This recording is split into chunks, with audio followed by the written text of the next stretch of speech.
Early morning ఎవరు లేకున్నా కూడా ఆటోమేటిక్గా పడిపోతున్నారు.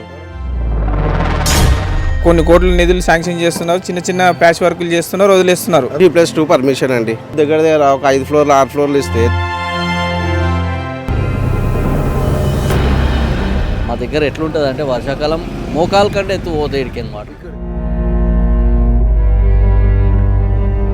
అసలు ఇక్కడ పడుకోలేని పరిస్థితి ఉన్నది.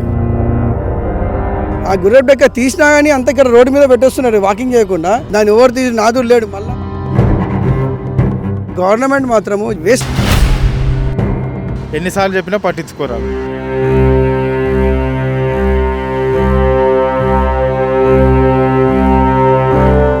పెన్షన్ వస్తుందా నీకు?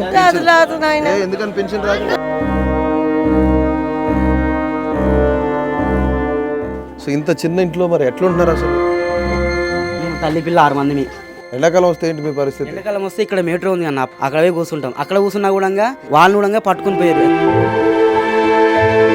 డ్రైనేజ్ లేదు, కరెంట్ లేదు, సవలత్ ఏం లేదు, వాష్రూమ్స్ లేదు, బాత్రూమ్ లేదు. ఆ చెరువు తిక్కు పోతారు లేడీస్కి. అప్పుడు ఎప్పుడో పాతగా 70 ఏళ్ల కింద ఉన్న కాలం లాకుంది.